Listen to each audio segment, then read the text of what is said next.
Hello, everyone. Welcome to another episode of Beneath Vancouver Radio. Hopefully, you're having a wonderful day. If you're watching this on YouTube, hello. I've got to my left, I have Dina here, who's my special guest for number 47, episode 47 of the podcast. We're killing it so far with the episode a week. Got a lot of wonderful people lined up. So if you haven't already checked out the previous episodes from the beginning of season 2, which was technically the beginning of this year, 2021, make sure to check it out in the descriptions down below. But without further ado, I'd love to introduce again our guest, Dina, for today's episode. She is a local calligrapher. Yep. It's a little bit, it's still early in the morning. So, Monday morning of the day of this recording. So I'm just kind of getting the tongue rolling here. But Dina was a wonderful, took her time out of her day to be on the show. So without further ado, I'd like to introduce Dina and kind of let her explain kind of who she is and who are you today, Dina? Yeah, thank you. So I'm Dina. Hi, everyone. Really nice to meet you. I am a calligrapher here in Vancouver. So my specialty is actually teaching calligraphy workshops. I have my calligraphy workbook here. So that is my calligraphy business. And the name is Dina Calligraphy. So it's a very smart name, right? Simple, clean, elegant. Yeah. So I teach a lot of calligraphy workshops. I used to do more in person, but now everything is on Zoom. Right. And the other part of my business is business coaching for calligraphers. Mm-hmm. So this business is it's all online. And I basically just help calligraphers all over the world with starting up their businesses. And I have a program called Calligraphy Business Accelerator, which is a 4-month group coaching program. Like it. And who am I today? Today I would say I'm pretty excited for everything that's going on. Mm-hmm. I'm a little bit nervous. I think I always get nervous when I'm doing a podcast. But I'd say I'm pretty content and pretty excited for everything going on. I like that. I like to hear that. And I guess, personally, I don't know about the people tuning in, but I personally don't know many calligraphers and don't know much about, I guess, the art, really. That's what it is, and the structure around it. How did you kind of get into calligraphy? Was that always something that interested you? I feel like it's something that's, relatively unique, right? It's not as common, at least not for me, not from my social circle, as photography or videography or something like that. So why don't you share a little bit more about that? Yeah, I do agree. I think calligraphy is not as common as painting, definitely not as common as painting or drawing. I would say in Vancouver, there's maybe about 20 calligraphers who do it, have it a more substantial business, maybe 20 people. You guys have a little Facebook group or something? We kind of all know each other. Oh, okay. I guess, if you're in the space. Yeah, we kind of all know each other. But it's a really supportive community. And I've been doing this. So I've been running my business full time for about 1.5 years. But before that, I did it as a side business for about 1 year. Okay. And I got started it was kind of random, the way I discovered calligraphy. So it was August of 2018. And I was just on Pinterest, randomly looking at things. And then I just randomly saw calligraphy. And then, how on Pinterest, when you find one picture and then you can click into all the related pictures and then you click and click and click. So I just kind of clicked and clicked. And I found myself in a calligraphy art hole. And so I thought it was very, just something that's very pretty. And I thought, oh my gosh, this is so cool. Maybe tomorrow I'll just go out and buy a brush pen and I'll just try it. So that's kind of how I found calligraphy. And at the time, my mom has some mental health issues. She's always had a bit of that. And so during the time that I kind of discovered calligraphy, she just was discharged from the hospital. Right. And so I wanted to find a way to start getting her more involved in things. And so I thought, oh, I just found this really cool calligraphy thing. And my mom has a lot of like paint and like art supplies at home. Mhm. Why don't I start a side business with her? Yeah, And just then the we can, first thing that comes up, right? yeah, and then we can like make cards together. Well, actually, I think at the time I wanted to start some kind of a side business. Like it's something I've always been interested in, Right. probably for since I was in university. Mhm. I can explain more about. I guess maybe Yeah, you'll ask me later about my yeah, definitely. background. I'll definitely ask you about But that. I was at the time I was also thinking about, oh, maybe I want to start a side business. So everything kind of just like came together, and so I said, cool, I'm going to sell greeting cards with my mom. I'll do the calligraphy. I have to learn this thing and then she can paint. And here, I'll just show you quickly. This is like one of the greeting Mm. cards we first sold together. So she drew the stars and I did the calligraphy. And we sold this about 3 months after I learned calligraphy. So that Right. was like the first thing I did in my business, sold Mhm. cards. Nice. So yeah, let's I guess rewind the life story a little bit. And you mentioned, it was like something that you had thought about when you were in university. Why don't you share just like a little bit about your university experience? How was that like kind of growing up? And yeah, just overall your journey from obviously being a graduate to now full-time business owner. Yeah, for sure. So I went to business school. I went to UBC, and I majored in finance and international business. So it's completely unrelated to what I'm doing. Hmm. And at the time, I okay, I was in finance, and I think I kind of just picked that major because I thought it was the most prestigious sounding one. Top four, Deloitte, KPMG, that kind of stuff. Yeah. Yeah, that's actually more accounting. Oh, But okay. like people in finance really wanted to go into like investment banking and work Hmm. at like the big banks. Hmm. And for me, I thought it sounded pretty cool. It seemed very prestigious. Right. But when I actually started taking finance courses, I just hated it. Like I don't like numbers. I don't like Excel. Growing up, I always liked to blog. Hmm. So I've always been more of like a words kind of person. Yeah. That's why I like the blogging, the calligraphy, it's all like words. Right. And so yeah, in university, the thing I studied it was okay. But I think what really got me into entrepreneurship is I did 2 internships at a startup company. Hmm. That startup company had about 6 people. So it was very small, but that was kind of like my first kind of exposure, Exposure. Yeah. yeah, to entrepreneurship. And I thought, wow, it's so cool. Someone just started something from scratch, Hmm. and 2 years later, they have 6 people. And Right. I thought, that's really cool. So I kind of started researching, how do you monetize a blog, or what are side business ideas? And So back that's then that that's kind of was how it started. definitely not as, sorry to interrupt, but back then it definitely wasn't as popular as popular slash mainstream, I guess, as it is today, where, a lot of people can just put on like Squarespace and start blogging and, start figuring out ways to do that. But yeah, it's very impressive that I think a lot of young students, recent graduates, even it doesn't, I guess, really doesn't even matter the age, but if you're exposed to like a startup situation, it really allows you to kind of wear many hats, Hmm. and just be able to work as like a team effort and collaborate with other people and work probably directly with like the founder or the owner or whatever, and being able to see and pick their brain and be able to, if you are interested in starting your own thing, to be able to grab things from your experiences and implement them into your new business, right? So I can totally Yeah. relate with that. And I was a part of a startup like 2 summers ago, and it was just myself, another student, and the boss.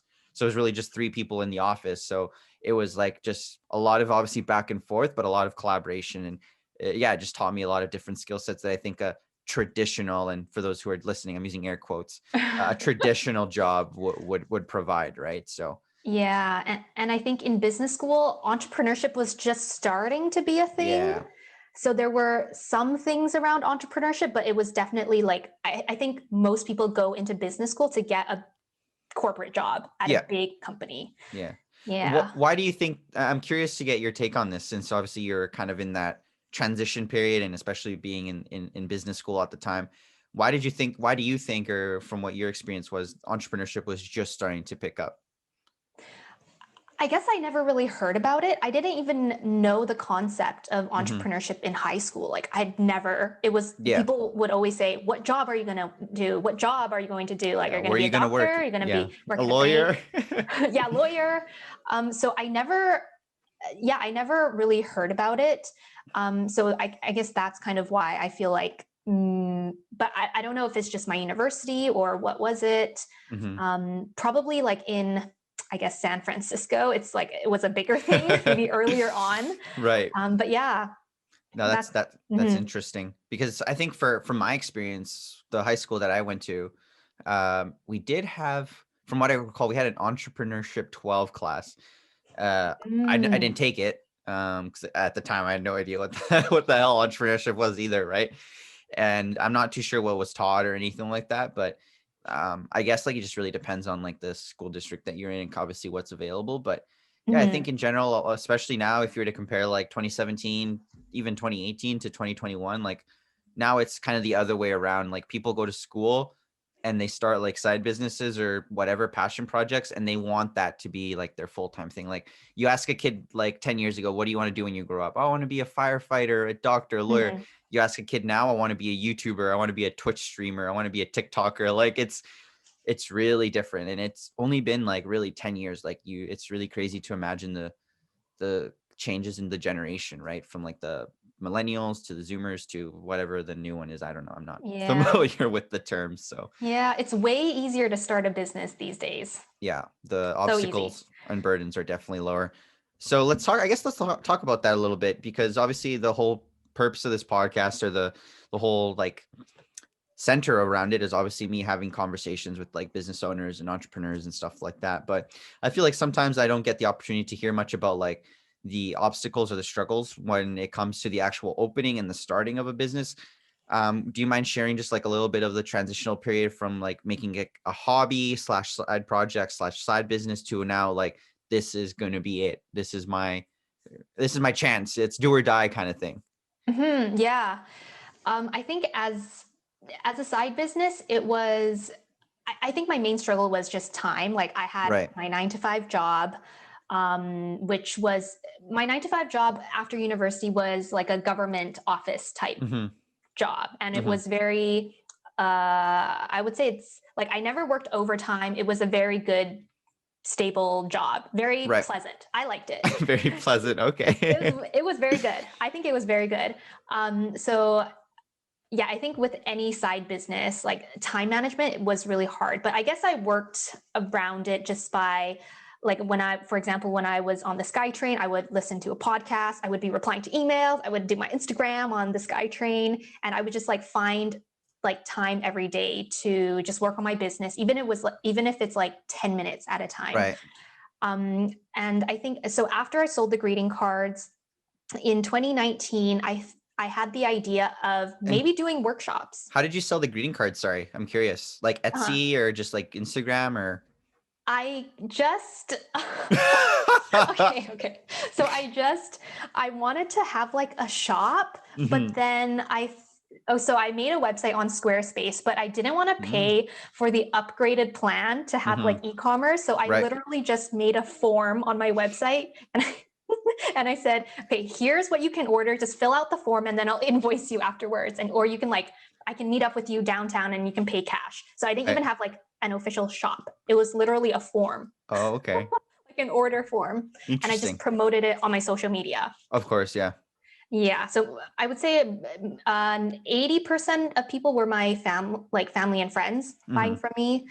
Um, and I made about $500 That's not in bad. December. That's pretty Yeah, good. not bad for first side business, Yeah. I would say. Yeah. And So yeah, I think that's like another thing. Like when people are starting a business, they want to make everything like formal and like official and like yeah, I yeah, need yeah. my shop up, but you really don't have to. Like I literally had an order form. Like you could use a Google form. Yeah, I was even gonna bring that up. I was like, so like a Google form, but I Yeah. didn't want to downplay the professionalism of Squarespace or anything like that. So Yeah. no, Yeah. I that's wanted to good. have something more official, but when I was actually creating the Squarespace, I thought, okay, I already have paid for the website. I'll just make a form. I don't want to Yeah, upgrade. that makes Yeah. sense.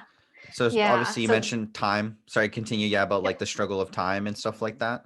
Yeah. So I think time was always an issue, especially after I started to teach workshops Mm-hmm. in 2019. It was, I don't know. I think there's the greeting cards, there's the workshops, but I think, and I'm sure Aaron, you'll find this too with like you doing your own site, like your business. Like there's just a lot of random things we have to Oh do as yeah. business owners. Like there's bookkeeping, and then there's like Don't even get emails, me and I don't started know. on Just, that. It's there's tax a lot of season random soon, and things. I'm like, oh God. Yeah, Yeah, I need to get that sorted. But that's so a many things. Um, but yeah, I think time management was definitely a big struggle, but also imposter syndrome, right. especially when I started doing the workshops, Mm-hmm. because there were already, I would say, five calligraphers in Vancouver teaching workshops, Oh and wow. I was just entering the market and Yeah. thinking, oh my gosh, like who am I to teach a workshop when there Yeah. are already five other people doing it, and I only learned calligraphy like 5 months ago. So Right. how can I teach a workshop? You're taking a piece of their pie too, right? So they might Yeah, get and I a felt like, oh my gosh, they're going to hate me. They're going to judge me. Oh my gosh, they're going to hate me. Yeah, yeah, yeah. Yeah, so that's kind of like what was going on in my head when I was just starting to do workshops. But Mm-hmm. the way I overcame it was for the imposter syndrome, I just kind of started small. Like I charged like $15 for my first workshop per Mm-hmm. person, which is very cheap. Yeah. And I thought, okay, let me just see if people can learn from me. Even if they learn a little bit, that's okay. I can always improve the next Yeah. time, like improve my teaching skills.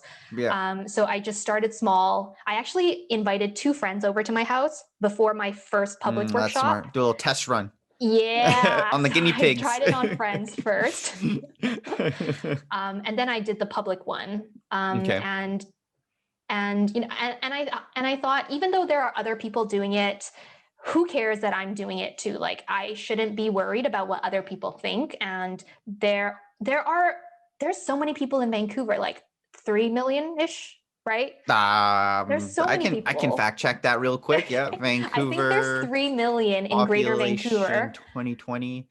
Yeah, 2.5 million. 215. Okay. And I thought, okay, well, there's a lot of people here. There's Mm-hmm. a lot of opportunity. I'm sure if another calligrapher joined, it would be fine. Like Right. yeah. Yeah, it won't be the end of the world. Yeah. So I kind of like took a step back and looked at the big picture and thought there's a lot of opportunity for everyone. Yeah, and I would imagine as well, people are.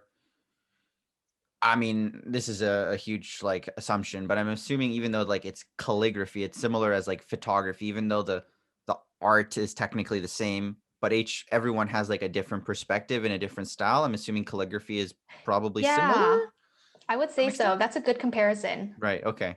So I'm Yeah. not completely looking like an idiot there. That's good. Okay. Like No, there but are the same as people use similar techniques. Like there are rules, but right. then every person has their own style. Yeah, it's similar as like videography. Everyone has like the foundations of like how to use a camera and stuff like that, and Hmm. all the mumbo jumbo and the jargon. But at the end of the day, like what I film is different to like what someone else films, right? And even though it's the Yeah. same equipment and everything else and the same product or shoot that we're doing. No, yeah, I think that's important. I think as well as being able to differentiate yourself in such a I think especially calligraphy, it's such a small niche. I think, at least again compared to the other kind of creative arts that we were talking about earlier, where being able to kind of set your own little community and people know like what to expect from your workshops and stuff like that. So kind of making the name for yourself. And I think once you have that established, it's word of mouth too, right? When it comes to small things and when starting up, like you teach your family and your friends, and that 20% that's like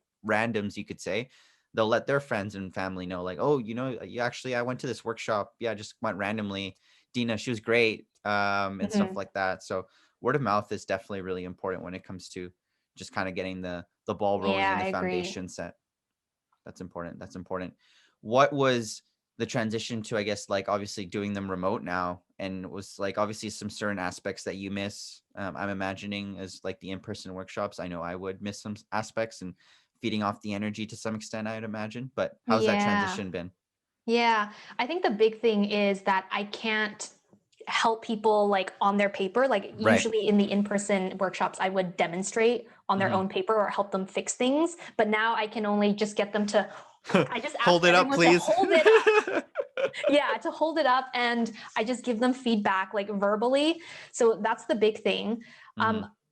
Another difference is I found that my throat gets a lot more hoarse when I'm teaching on Zoom, because when it's in person, people can talk to each other. Right. But on Zoom, you can't really do that. They can only listen to me. And so I find that I'm talking way more and Mhm. trying to like fill up the space, or else it's Right. just dead silent. Dead silence. Yeah. Yeah. Yeah. Because you could probably, if you're sitting to like your friend or whatever, you can be like, what did she say? Like, am I doing it right? But now you kind of have to be like, raise your hand, like, Dina, like, am I just Yeah. holding up the piece of paper? Like, am I doing it right? Am I doing it right? No, Yeah. So it's a that's, bit different. But the good thing is my market is now the like, okay, well, I guess I didn't say something before. Mhm. So I used to do a lot of in-person workshops that are for the general public, like Right. anyone can sign up through Okay. Eventbrite. But now the only workshops I do online are corporate team building Mhm. workshops. I don't really do any more public ones. Mhm. So yeah, I just get companies to basically like reach out to me, or I would try to network with companies and get them to do like a staff team building event. Mhm. So one of the other things, oh, what was I going to say? Wait, I was going to say something. Corporate workshops. Corporate. Oh, okay. This is what I was going to say. Because now everything is online. My Mhm. audience has widened to all of Canada, like Right. any You're company in Canada. not limited to Vancouver. Yeah. Yeah. So now that's the good thing. That's no, that's good. And I think as well, like the importance of being able to do them remote now, like when things, we don't know when that'll ever happen, or well, when it will happen, or a timeline, but when things, go back to normal or whatever, and people can start meeting up again safely, do you see yourself going back to only in person, or do you see yourself sticking to maybe now only remote, a mixture of both for like maybe your local Vancouverites, just keep it local and then do everything else just remotely? Or because the way that I Mhm. see that, I'm imagining that will include now more time and more kind of effort of like, okay, maybe you want to plan the local ones for Vancouver people or the lower mainland or whatever, and then like your remote ones for the entire rest of Canada or the world even. What Yeah, do I you think I'll see? do both. Like, I Hmm. think the transition some companies will go back to in person a bit faster, or some Right. companies might just let everyone work remote for longer. So I Right. think I'll do both. If things go well, I might bring on other workshop instructors True. Yeah. to help if I get too many requests. I might do Hmm. that. It's a good problem to Um, have. yeah, but I think I'm probably going to do that because I'm an introvert, and it actually takes me a lot of energy to teach a Mhm. workshop, and I'm That's so fair. drained Hmm. afterwards. But I think the other thing is I do want to focus more on my coaching. Like I think that's really the thing that's going to help me scale up in my business is the business coaching for Right. calligraphers. Right. Before I go into that aspect of your business, I'm going to give you kind of like a on the spot question: in person or remote, which one have you preferred? Hmm. If you could only do one for the rest of your life. I would do in person. It's nice Hmm. to meet people. Yeah. Okay. Even though you're an introvert. Yeah, Okay. I think it's easier in person because I just teach and then they can talk to themselves. Right. Like I feel more pressure to make it better online because Online. they can only watch me. Like they can't talk to anyone else. Yeah. Yeah, I like the in person. That's a good answer. I would too. I don't think remote for the rest of my life would be something I'd want to do. Workshops or just in general. So yeah, that's important. But you mentioned obviously like scaling and being able to kind of grow your business and make it grow in general. And the coaching aspect is a portion of that, right? That's kind of like the other half, so to speak, of what you've got going on in your life. What's that kind of been like? Again, how do you even like deal with the imposter syndrome that you mentioned earlier? Like you just started to teach workshops and you obviously overcome that hurdle and everything. And then being able to be, okay, now I'm going to teach people or coach people how to actually start their own business. How was that kind of journey like? Because I can only imagine that's pretty terrifying in my opinion. Like I can. It was at the beginning. I was really scared, but I guess I knew that I wanted to do it. Like I had knowledge to share. Right. So I knew I could do it. I was just scared that people would think, "Oh my gosh, Dina only did her business full time for like 3 months. How could she do coaching? So I guess backtracking to like, okay, so I did the workshops for a couple of months. This was still on the side. I did it Mhm. once a week in Vancouver, and then I quit my job. And then I just kept doing the workshops Mhm. for about 6 months until I started doing the coaching. But Mhm. that whole 6 months after I quit my job, I was thinking about doing coaching. I Mhm. just never did it. Right, right, right. But how would you like to, so for example, if I go up to you and I'm like, Dina, like, I'm not in calligraphy, but if I'm like, okay, I want to do coaching for teaching people how to start a podcast and how to monetize their podcast or whatever, what advice would you give to someone who's interested in like starting their own consulting slash coaching thing? I would say, do it then. Why not? Why are you asking me? I Okay, love then I it. would I love say, it. well, why are you not starting? Like, what's holding you back? Mm. Like, I guess I would see what's holding you back. Maybe that's something I can help you with. Is it you're not sure if you can do it? You're not sure Mhm. if people will listen to you. You're not sure about the marketing. Yeah. Where to start, stuff like that. Yeah, Okay. Just do just it. do it. Oh, that's a good answer though. Like I feel in general, there's a lot of obviously like I still struggle through this all the time, and perhaps you can relate with as well. Like there's certain things that obviously I want to do and want to try, but yeah, like the imposter syndrome, the lack of not I don't even want to say the lack of confidence. It's more like the abundance of fear of failing, the judgment from like other people, all these like different things that in the long term have absolutely no, like they don't matter at all. At the end of the day, if you want to start it, if you want to try it, you want to do X, Y, Z, then that's just something that only you can really push yourself to try it, right? And similar with this podcast, like I bought this Mhm. mic, and then like a couple of years ago, when I first put the episode out, it was just a bunch of this sounds bad, I sound weird, no one's gonna listen, and here we are, like 47 episodes later, and 3 years later, Yeah. almost. See. Yeah. And by the way, congratulations. Thank you, thank you. Yeah, you've done a lot. It's been a blast, and I really enjoy it, and having these conversations with individuals like yourself just make it so much easier, and honestly like it's so much Aw, fun. It's really thanks. like people think, oh man, that must be really tiring, like editing and doing an episode, especially now since I'm on that episode a week goal. So it is tiring, don't get me wrong. Like there are days where it just kind of like I work my 9 to 5, and now I gotta like figure out exactly how I'm gonna edit the podcast, find the promo, make the promo clips, make sure that I'm coordinating with the guests to make sure they're okay with it, and et cetera, et cetera, et cetera. Mhm. But it's like the ability to share that information out there and having these conversations and just be like, hey, there's people like Dina, there's people like Isabel, there's people like so many other people in this community that are doing so many amazing things.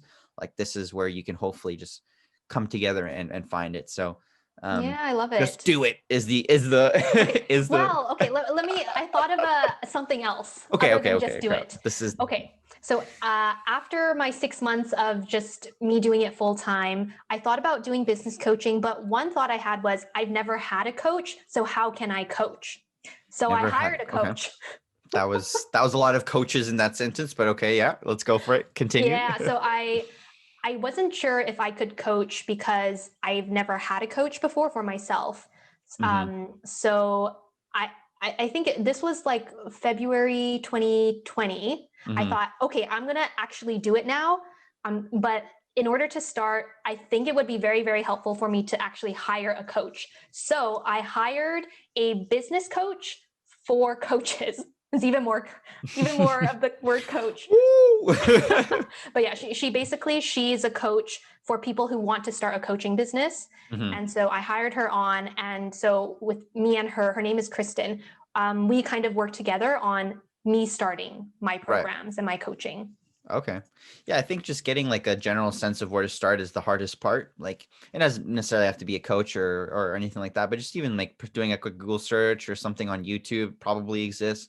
Just kind of how to set up your foundation. But in my experience, it definitely is a little bit more beneficial to have like that conversation with someone directly, like that one-on-one or in a group setting, Mm-hmm. with someone who's actually done that or has gone through the journey, so to speak, instead of just maybe like watching a video and be like, okay, yeah, okay, copy that, okay, and then you're just like when you're actually doing Yeah. it, you're like, wait, how about this or how about that, right? Because obviously things change, and uh, things are always obviously adapting and stuff like that. So the information might not always be up to date. So Yeah, I agree. I also think it's when you pay for someone like you, their advice is way more valuable to you than like just a random Than like a YouTube random video. video. Yeah. So you actually listen to them Yeah, and you you gotta actually go do it. you put the money down and you're like, oh shoot, I actually got to probably you'll watch the content or actually pay attention because like, yeah, you're spending money for, it's an investment, right? You're investing in yourself and in the long term, you're hoping to obviously see that return. And obviously in this case, you probably did.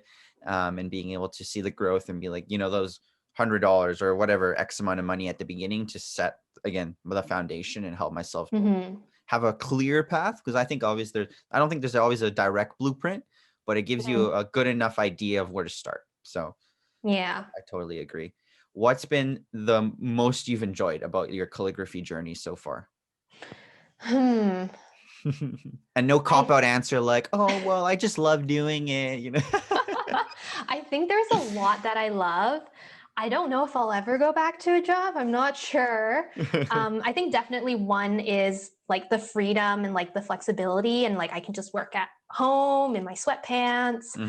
It's just very flexible. But I think the thing that I really love is that I get to meet really cool people like Aaron and other people, like my clients, different companies, other business owners, and just and these are people all over the world, like just literally through Instagram. I'm like meeting all these people and I'm like developing real relationships. And okay, I think that once COVID is over and we can start traveling again, I'm gonna like, my dream has always been to have an online business and travel the world. So I got the online business part now, but just not the traveling. The travel, so I want to travel and like go meet everyone that I've met in the past like 3 years, and like go meet my clients in Asia, in Europe, and go meet other business owners that I've kind of connected with. Like that would make me so happy. Usually it's the other way around. People have the travel but lack the online business. So I think the travel part is easier for you to catch up on than the online business part. So that's a good part of the equation that you're missing there. What's the place that you kind of want to stay at, or is there a place that you want to stay at, like in terms of traveling, or do you want to just kind of be like here, there, bounce all over the place? I think the first place I would go to is China. So I'm originally from China. I have family there. When COVID started in Asia, I actually went to Beijing. It was supposed to be for 1 month, but I came back on day 5 because COVID. Right. So I'm going to go back there, kind of like make up for the time. The lost time. Yeah. Yeah. And then I probably, since I'll be in Asia already, I want to go to Southeast Asia, travel a bit around there. I have some clients there who took my calligraphy business accelerator, and then I'll probably come back for a few months, and then maybe Europe. Wow. I haven't decided. Decided yet. I'm looking forward to the time where we can travel again. That's definitely something I've been missing, but hopefully maybe not this year, fingers crossed, but maybe next year. Maybe this year. I don't know. Hopefully. Yeah. We'll see. But for the time being, we'll work hard at home and do what we can do. But we're unfortunately nearing the end of the episode, which again is crazy. Like these conversations just go like that every time I'm on the show here, and hopefully you've enjoyed it so far. But the way that I've always closed it, and I'm sure everyone knows exactly, and if you listen to the episodes, you know what's coming up. But what piece of advice would you give to younger Dina, whether last week, 5 years, 1 year, 10 years? What piece of advice would you give to younger Dina, and why? Yeah, I would say stop caring about what other people think of you. And this is advice I would give to even my current self right now. Even your current Dina? Present Dina? Yeah, this is advice I would give to Dina from every year of my life, including right now, and future Dina too. Stop caring about what people think of you. You just do what you want to do, and because no one, honestly, unless they're your close family or friends, they don't really care. Yeah. And they won't judge you. Yeah. Yeah, I think especially like putting yourself on the interwebs or online or having any sort of like personal image is, you get kind of lost, and you gotta like, I gotta maintain it, or you gotta look like that, and you gotta have like a certain style. And to be honest, like I think even now more than ever, like people just want to know like who you are as a person and like the authentic self, right? Like no one cares if you you've got the Lambo in your garage and a bunch of books and stuff like that. Hopefully you got that reference. Did you get that reference? Okay. Wait, what? The Lamborghini in the garage. Did you get that reference? No, No. Dina, please. Oh no. Wait, is that from a movie or a book or what? No, it's from Ty Lopez. Like, you've ever get his advertisements, or like this was like not any time like years ago when he'd be like, I'm in my garage. You haven't?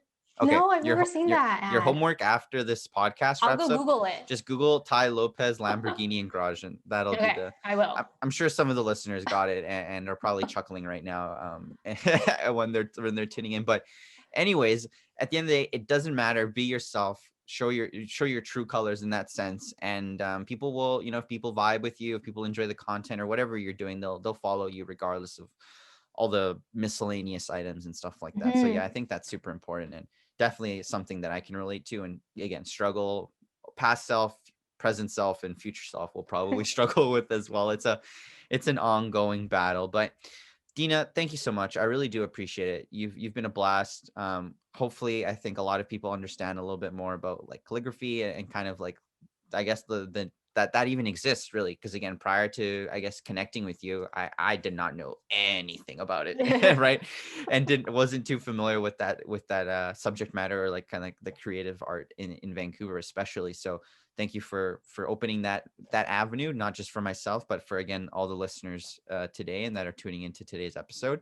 Where can people find you? I know you have a YouTube channel as well, so I don't know if you want to plug that in there, but where can people find you, see your work, learn more about what you do, or just connect with you if they have calligraphy related questions? Yeah. Well, first of all, thanks for having me. It's been a blast. Like getting to know you and doing this podcast. You can find me. It's basically Dina Calligraphy everywhere. So Instagram. Nice branding. I like it. Consistent. Yeah. Consistent branding. Dina Calligraphy on Instagram. And I just started a YouTube channel about 4 months ago. So that's Dina Calligraphy on YouTube. I'm almost at 500. I think when this podcast episode is released, I'll probably be over 500. Make sure to subscribe make sure you subscribe. If Erin will include the link below. Yeah, I will. There you go. She's got. You should be a podcast host. You got it on lockdown. But that could be my next thing. Yeah, then when I do become a podcaster, I'll ask Erin to coach me on how to sell a podcast. A calligraphy podcast actually sounds like a pretty good idea. You might want to jot that down somewhere. Some mid-year goals or mid-year action items there. No, but yes, I'll definitely put everything in terms of your socials in the description. If you're watching this on YouTube, in the YouTube description. If you're listening just this on a streaming platform, in whatever platform you choose, it'll be on the description there as well. So make sure to shoot her a follow. So show her some BV love. And if you're interested in calligraphy or just want to chat with Dina, I'm sure she's open to having a online coffee chat. She's very accustomed to Zoom, so she's an expert in that sense. And just learn more about kind of her journey and stuff like that. So thank you again, Dina. I really do appreciate it. Thank you for taking the time out of your busy schedule to come on the show. And a big thank you to everyone who's been listening again. By the time you're hearing this, it's March, so we're two full months into the year, and hopefully by now we're growing and we're being consistent with all the episodes, and people are just enjoying the content that we're putting out there. And again, without all the listeners, I wouldn't be able to do what I do and have these conversations. And you guys have been a lot of help as well, like letting me know who you want to hear on the show or who I should have a conversation with, because I don't have eyes everywhere, right? My network is limited to a certain extent. So thank you for sharing that and sharing the podcast to your friends and family as well. So thank you again, Dina. Any final words before we say farewell to our listeners?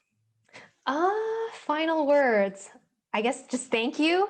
And feel free, for anyone listening, if you are curious about starting an art business or a calligraphy business, shoot me a message. I'm happy to chat with anyone.